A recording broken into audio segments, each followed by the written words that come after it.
지난주부터 제가 비전 집중 설교를 하고 있습니다. 특별히 네 가지 우리 신광교회의 올 한 해 새해의 목표를 가지고 말씀을 전하고 있는데요. 지난주에도 저희가 표를 외치고 말씀을 받았는데 오늘 또 표를 한번 크게 외치고, 이번 한 달은 4번 우리가 비전 집중 설교 듣는 동안에는 표를 외치고 한번 말씀을 들었으면 좋겠습니다. 표는 잘 아시는 것처럼 다음 세대여 다시 일어서랍니다. 제가 다음 세대여 하면 여러분들께서 다시 일어서라 3번 하고요, 마지막에는 아멘, 하나님 그렇게 될 줄 믿습니다, 그렇게 해주실 줄 믿습니다, 아멘으로 하나님께 영광의 박수로 올려드리겠습니다. 자, 준비하셨죠? 다음 세대여 다시 일어서라. 다음 세대여 다시 일어서라. 다음 세대여 다시 일어서라. 아멘. 아멘. 그렇게 될 줄 믿습니다. 그렇게 될 줄 믿습니다. 여러분, 정말 표가 아니라 우리 하나님이 반드시 여러분 가정과 우리 신광교회 그렇게 만들어 주실 줄 믿습니다. 여러분, 시중에 나가보시면 서점이나 또 기독교 이 출판물을 파는 기독교 서점을 가보시면 다음 세대와 관련해서 굉장히 책이 많이 나와 있습니다. 다음 세대에 대한 여러 가지 많은 또 연구, 그리고 어떻게 하면 다음 세대를 살릴 것인가에 대한 그런 해답, 이런 책들이 굉장히 많이 있는데요. 저도 우리 신광교회에 부임해 와서 계속해서 그런 책들을 많이 읽어봤고요. 특별히 작년 말, 올 초 이렇게 오면서 더 집중해서 그런 책들을 읽고 있습니다. 그런데 왜 이렇게 그런 책들이 무수하게 쏟아져 나올까요? 그 이유는 다음 세대에 대해서 우리가 관심이 그만큼 많다는 것입니다. 오늘 이 말씀을 듣고 있는 우리 모든 신광교회의 우리 성도님들은 다음 세대, 우리 자녀들뿐만 아니라 우리 교회의 미래, 그리고 교회 학교의 미래에 대해서 굉장히 관심이 많은 줄 알고 있습니다. 그런데 아이러니하게도 우리가 이렇게 관심이 많음에도 불구하고 한국 교회가 다음 세대에 대해서 관심이 이렇게 많음에도 불구하고 이상하게 다음 세대를 준비하지 않는 거예요. 다음 세대를 위해서 투자하지 않는 겁니다. 관심이 그렇게 많은데 다음 세대가 암울하다는 것에 대해서, 다음 세대가 지금 무너져가고 있다고 하는 것에 대해서 정말 마음 아파하고 정말 피부로 와닿는 그런 마음을 가지고 다음 세대를 바라보는 분들이 많지 않다는 거예요. 여러분, 이러다가는요 큰일 납니다. 관심만 있고 준비하지 않고, 관심만 있고 대비하지 않고, 다음 세대에 대해서 관심만 있고 정말 우리가 뭔가 역동적으로 다음 세대를 위해서 노력하지 않는다면 큰일 난다는 거예요.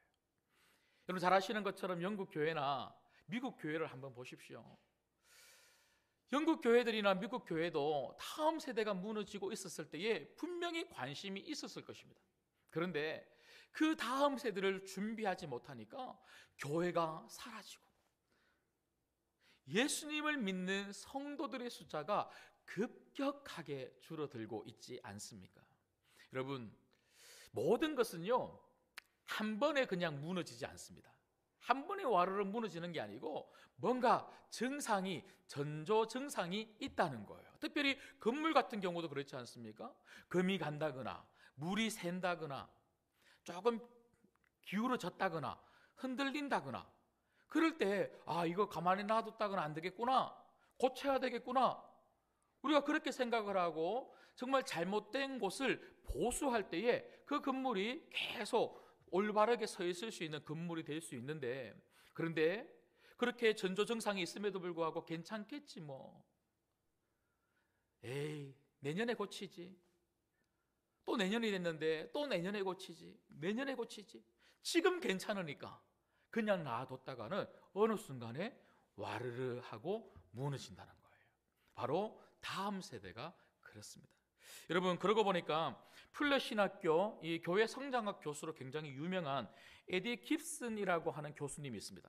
이분께서 쓴 책 중에 넥스트 철치, 다음 세대 교회, 이런 책의 제목이 있는데, 이분께서 앞으로의 교회가 어떻게 될 것인지에 대해서 이렇게 써놓은 여러 가지 많은 내용들 중에 이분이 이렇게 이야기하시는 겁니다. 교회의 출석률은 급격히 줄어들 것입니다. 급감한다는 거예요. 주류 교파들, 그러니까 교단들은 아예 없어질 것입니다. 어떤 교파들은요, 없어지는 교파도 있다는 거예요. 더 비극적인 사실은 많은 교회들이 이 시대의 징조를 깨닫지 못하고 있고 그런 도전들을 해결할 영적 분별력과 역동성을 갖지 못하고 있다는 것입니다. 여러분, 이게 무슨 말입니까? 지금 아이들이 교회에 안 나오고 있고 주일학교가 통합되어지고 있고 성도들 숫자가 자꾸 줄고 있고 젊은 사람들이 안 보이고 있는데, 그런데 이러한 징조가 보임에도 불구하고 역동적으로 이것을 해결하려고 노력하지 않는 교회들, 그러다가 보면 교회는 어느 순간 사라지기도 하고 무너지기도 한다는 거예요. 여러분, 우리 신광교회는 어떻습니까? 우리 신광교회는 정말 영적인 분별력을 가지고 다음 세대를 바라보고 있고 그 다음 세대를 위해서 우리 신광교회의 미래를 위해서 정말 준비하고 그리고 다시 세우려고 노력하고 있습니까? 여러분, 저는 오늘 말씀을 통해서 특별히 예수님이 어린 아이들을 만나주시는 이 이야기를 통해서 어떻게 하면 다음 세대를 세울 수 있을까? 특별히 교회 학교 부흥은 어떻게 오는 것인가? 물론 여러 가지 많은 이 세부적인 어떤 방법이나 전략 같은 경우는 저희들이 또 짜야 되고요, 그리고 만들어야 되고, 또 제가 여러분들에게 또 드릴 말씀이 참 많이 있습니다. 그렇지만 저는 오늘 이 말씀을 통해서 절대 우리가 놓치면 안 되는, 예수님을 통하여 배우게 되는 다음 세대를 향한 전략, 우리 교회 학교를 부흥하기 위해서 우리는 도대체 어떻게 해야 되는가, 그 본질을 두 가지 여러분들에게 말씀을 드리려고 합니다. 이것은 교회 학교뿐만 아니라 여러분 자녀들에게도 잘 적용해 보시면 좋겠습니다. 우리가 어떻게 하면 교회 학교를 부흥시키는 그런 행복한 교회가 될 수 있을까요? 첫 번째는요, 예수님을 만날 수 있도록 복음을 전해야 합니다. 예수님을 만날 수 있도록 복음을 전해야 합니다. 여러분, 오늘 말씀해 보시면 제자들이 예수님께 나오는 어린아이들을 나오지 못하도록 막고 있죠. 그때 예수님이 어떻게 하십니까? 굉장히 노하셨다, 분노하셨다 그럽니다. 여러분, 자녀들에게 다음 세대에 관심이 없다는 것은요, 예수님의 그 마음을 분노하게, 노하게 만드는 거예요. 예수님은 그 노한 마음을 가지고 어떻게 하십니까? 그 제자들에게 어린 아이들이 내게 오는 것을 막지 말라. 무슨 말이죠? 이 어린 아이들도 나를 만나야 되고 나를 만날 때에 하나님 나라가 그들의 것이라는 거예요. 여러분, 우리만 예수님을 믿고 그 예수님 믿음으로 말미암아 하나님 나라 가는 것이 아니라 우리 자녀들도 예수님 믿어야 하나님 나라 가는 줄 믿습니다. 우리가 이것을 꼭 기억해야 한다는 거예요.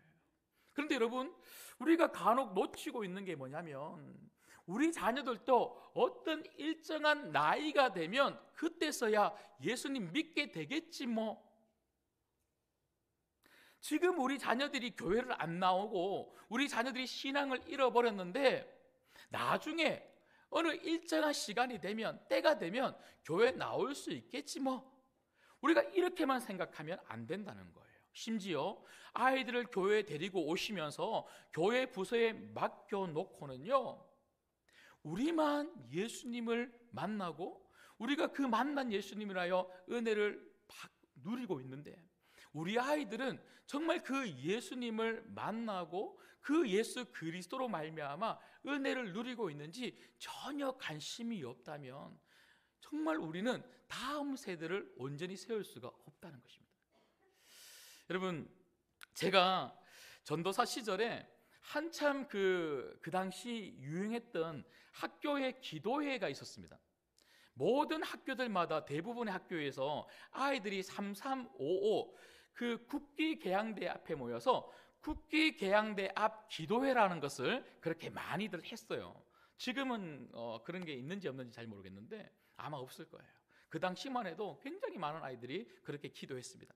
근데 여러분, 이것은 한국에서 이런 운동이 일어난 게 아니고 한 선교단체에서 그렇게 한국에서 많이 이렇게 붐이 일어나기도 했지만, 사실은 1990년도에 미국 텍사스주의 벨레슨이라고 하는 아주 작은 마을에서 한 교회에 그 중고등부 이런 청소년들의 학생부 수련회가 있었다고 합니다. 그 학생부 수련회에서 성령님께서 얼마나 강력하게 역사하셨는지 아이들이 막 회개하기 시작하는 거예요. 여러분, 성령님이 역사하시고 우리가 그 예수님을 만나면 우리 입에서부터 회개가 터져나오게 되는 줄 믿습니다. 이 회심의 역사가 일어나는 거예요. 그런데 이것이 그냥 1시간, 2시간 끝난 게 아니고요, 몇 날, 며칠 동안 회개하고 기도하고 회개하고 기도하고 막 아이들이 떼굴떼굴 구르고 막 울부짖고 난리가 난 거예요. 난리가 났어요. 드디어 토요일 저녁까지 그 아이들이 그렇게 기도하고 이제 집회가 다 끝났는데요, 한 아이가 집으로 돌아가다가 마음속에 성령님이 어떤 마음을 주셨냐면 학교에 가서 학교를 위해서 기도하고 싶다, 이런 마음을 주셨어요. 그 마음을 가지고 함께 집으로 돌아가고 있던 다른 친구들에게 하나님이 내게 이런 마음을 주시는데, 얘들아, 우리가 학교로 가서 기도하지 않을래? 그래서 같이 가던 몇 명의 친구들이 그 학교에 가서 그 학교 국기 개양대 앞에 모여서 같이 기도한 것이 시작이 되어서 그 국기 개양대 기도가 그 텍사스주뿐만 아니라 미국 전역에, 그리고 유럽, 우리 한국까지 전 세계에 이게 전달이 되었다는 것이죠. 뿐만 아니라 1700년대에 독일과 유럽의 부흥운동, 그 부흥운동의 시작이 어디에서부터 왔냐면요, 16세 한 소년의 기도로부터 시작이 되었습니다.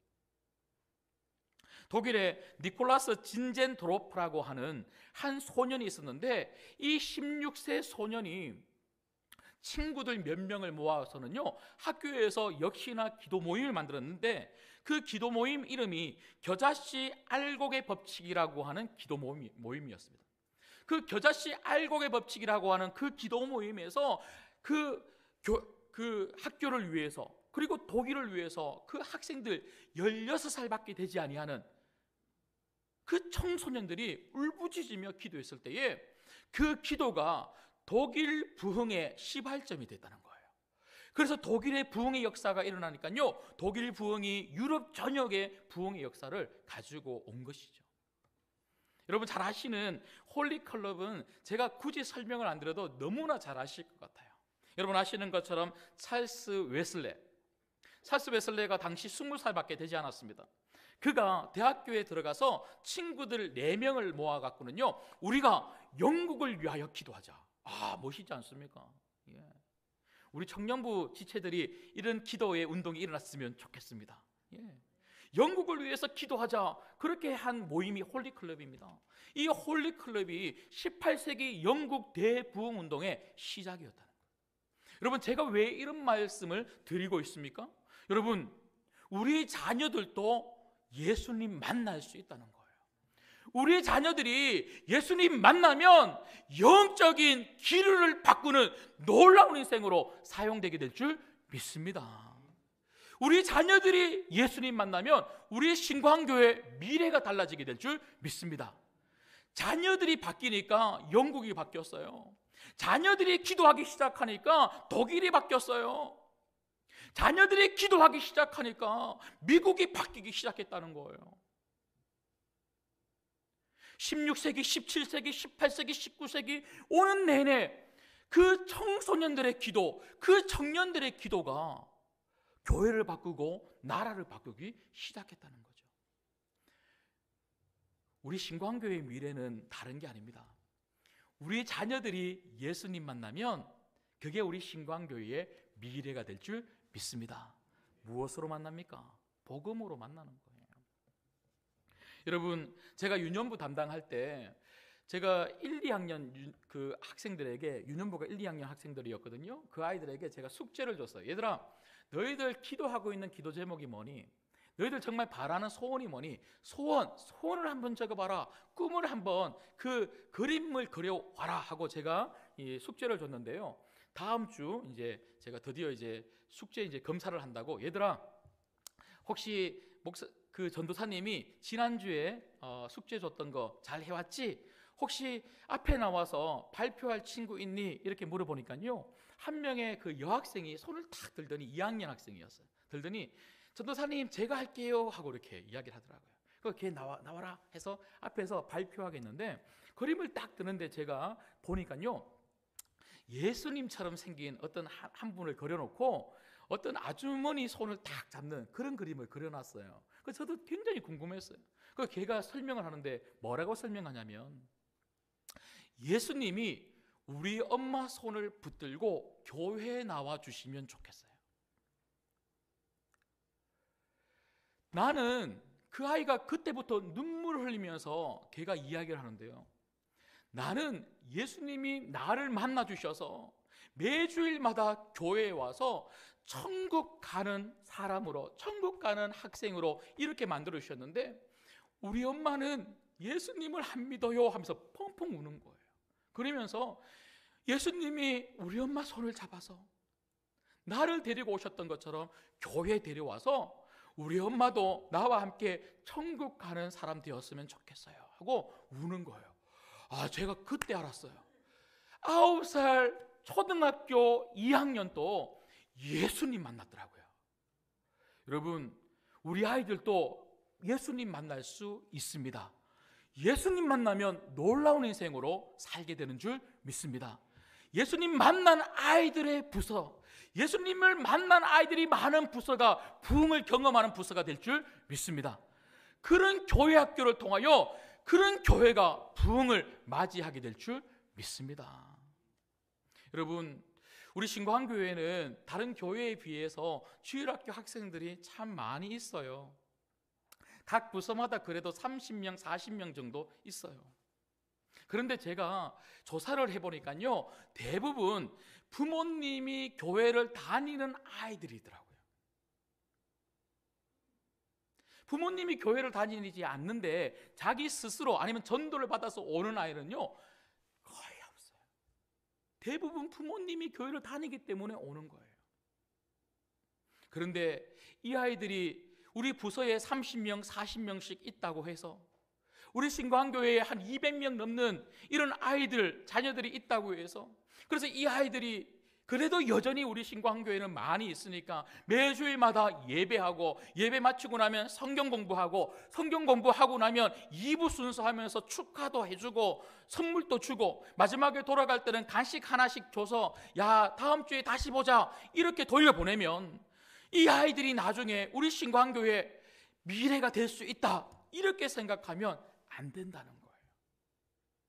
이 아이들이 정말 복음을 듣고 예수님을 만날 때에 그 예수님 만난 이 아이들로 통하여 우리 신광교회 미래가 있고요, 우리 교회학교가 부흥을 경험하게 되고요, 그런 아이들이 청년이 되고, 그런 아이들이 20대, 30대, 40대 우리 신광교회의 일꾼이 되게 된다는 것이죠.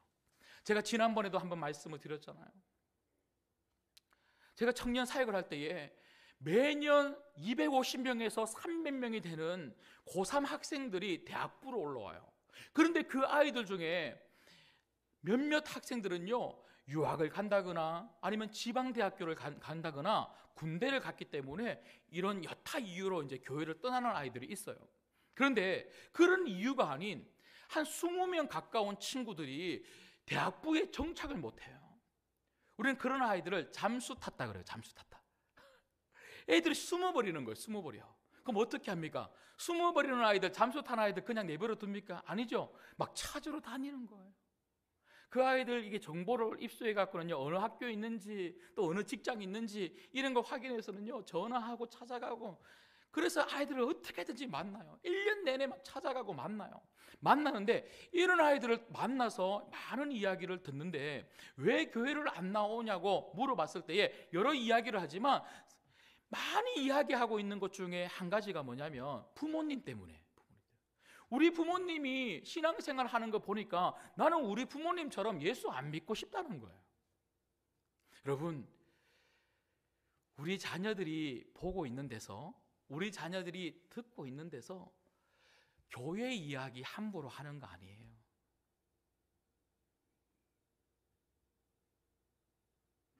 제가 지난번 말씀드렸죠. 제가 전화를 딱 해서 집사님 잘 계시죠? 누구 권사님 좀 바꿔주세요 했더니 예 수화기를 잡은 것 같아요. 박 목사 전화 왔다. 박 목사 전화 왔다.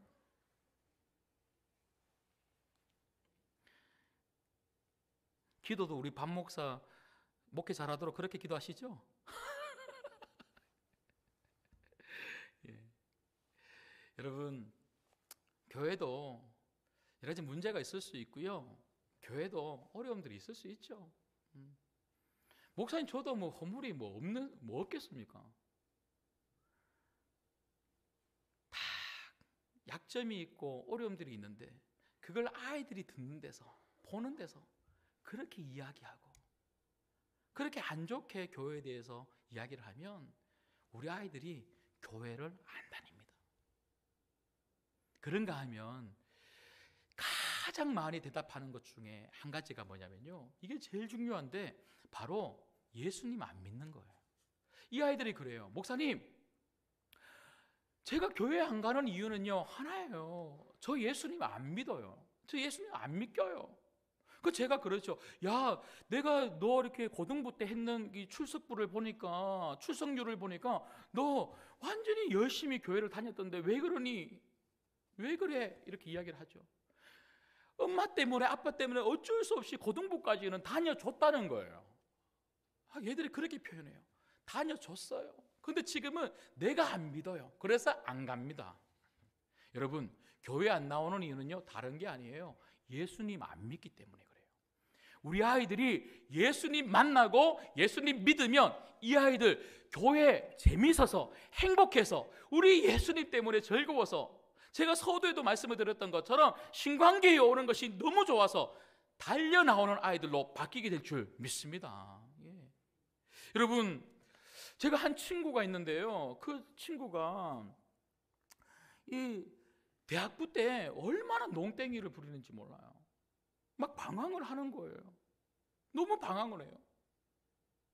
그래도 이 친구가 그래도 교회는 꼬박꼬박 오더라고요.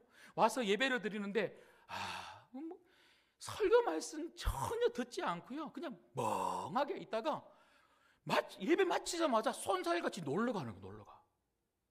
이 친구가.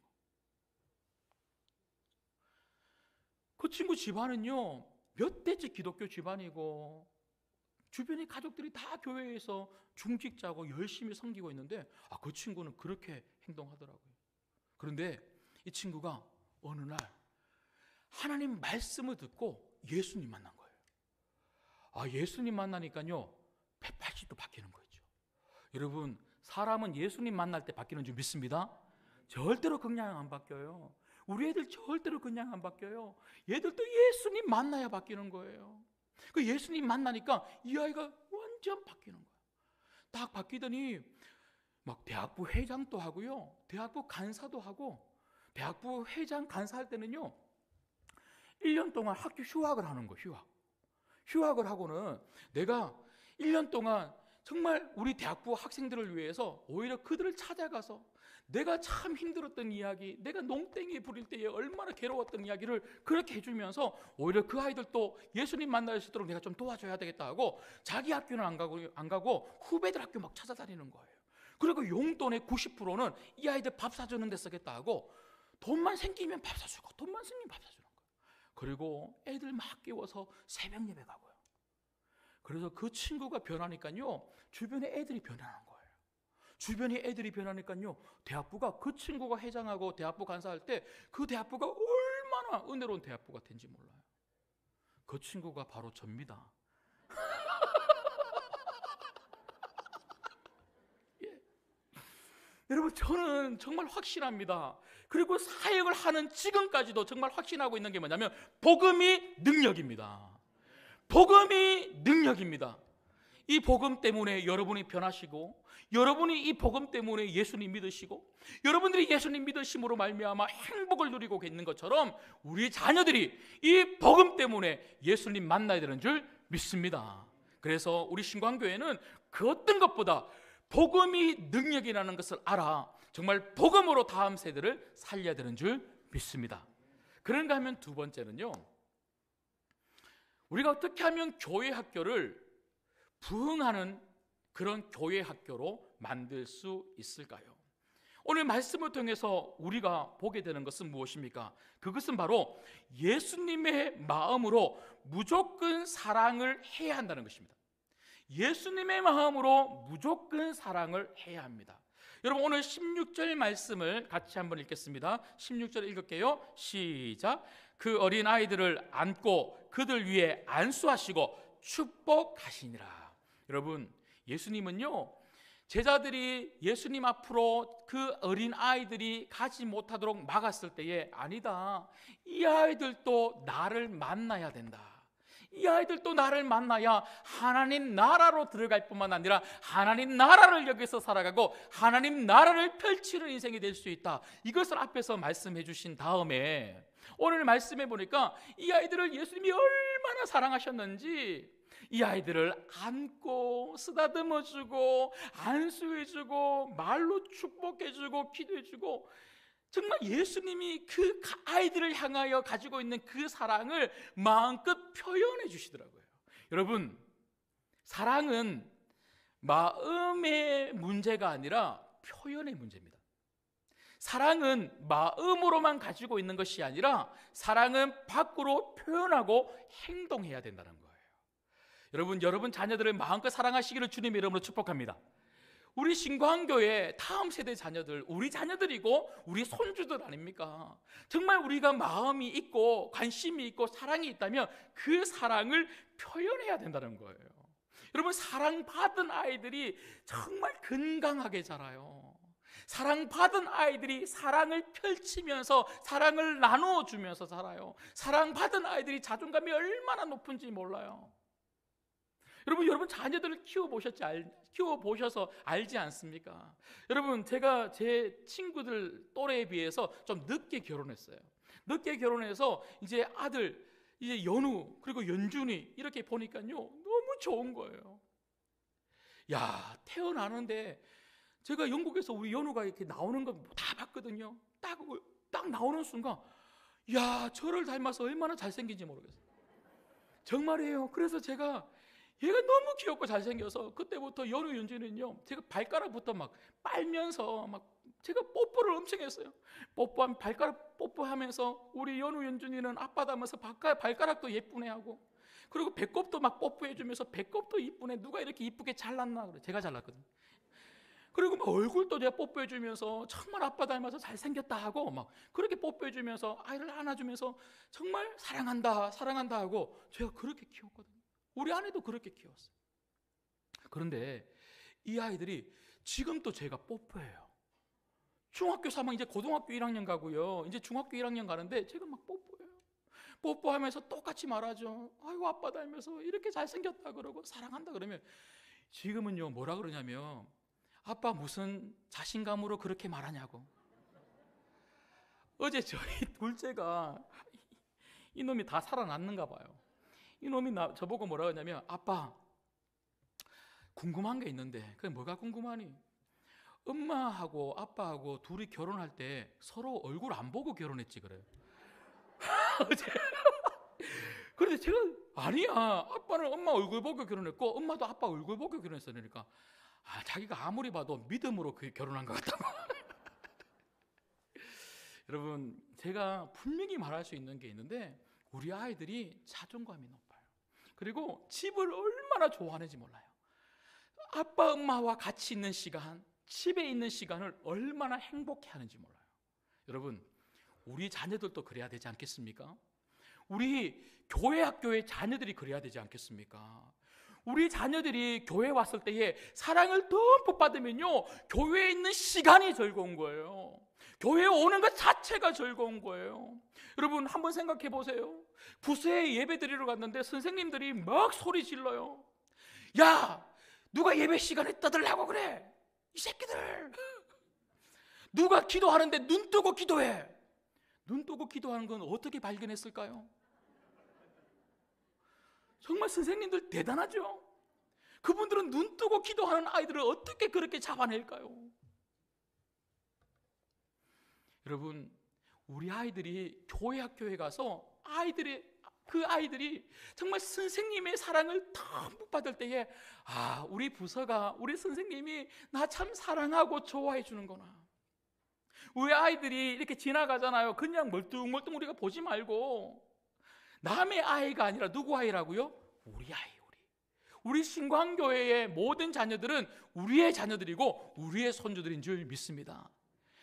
아무리 정말 개구장이처럼 보이고 희한한 언어를 쓰고, 제가 얼마 전에도 보니까요, 중학생 같아요. 중학생 3명이 1층 로비에서 막 춤추고 있더라고요. 막 그 걸그룹 막 따라하고 있는 것 같아요. 그렇게 춤을 추고 뭘 생 난리를 부려도 야, 정말로 대단하다. 제 친구 중에 제가 그 대학부를 딱 갔을 때 1학년 때 초등부 교사를 했어요. 저랑 같이 초등부 교사했던 친구가 있는데요. 여름 성경학교가 끝나고 초등부 선생님들이 앞에 이렇게 금요 영성 집회죠. 금요 철야 예배 때 앞에 나와서 이 특송하는 그런 시간이 있었어요. 그런데 그 친구가 반바지를 입고 왔어요. 반바지를 입고 왔는데 앞에 쫙 서서 특송을 다 불렀는데 그 친구가 어른들한테 불려간 거예요. 불려가서는요, 어른들이 아니 초등부 선생님이라는 사람이 반바지 입고 거룩한 교회에 나와갖고 그것도 제일 앞에서 어른들이 보는 앞에서 그렇게 찬양, 하나님의 영광 돌려야 될 그 찬양을 반바지 입고 한다고 얼마나 혼을 내고는요, 그 친구한테 당회에 가서 공식적으로 사과하라고 그렇게 이야기했어요. 그래갖고는요, 제 친구가 너무 상처를 받아서 교회를 조금 떠난 적이 있었어요. 지금이야 문제가 안 됐는데 그 당시는 어른들 보기에 그게 조금 그랬나 봐요. 여러분, 지금 우리 눈에 보기에 우리 아이들의 행동, 우리 아이들의 언어 습관, 우리 아이들의 신앙의 모습들 부족하죠. 답답하죠. 자꾸 이렇게 좀 가르쳐주고 싶고 좀 지적하고 싶고 권면하고 싶죠. 그런데 그것보다 훨씬 더 중요한 것은요, 무조건 사랑해 주는 거예요. 이 아이들이 무조건 사랑을 받으면요, 우리 집이 제일 좋아. 사랑받는 우리 집이 제일 좋아. 이 아이들이 교회에서 무조건 사랑받으면요, 우리 신구한교회가 제일 좋아. 우리 부서가 제일 좋아. 그래서 사랑받는 그 부서에서 예배를 드리다가 예수님 만나는 놀라운 역사가 일어나게 될 줄 믿습니다. 그래서 여러분, 정말 우리가 사랑하기로 결정했다면, 무조건 사랑해 주기로 결정했다면 두 가지를 꼭 기억하셔야 돼요. 첫 번째는요, 사랑한다면 투자를 아끼지 말아야 한다는 것입니다.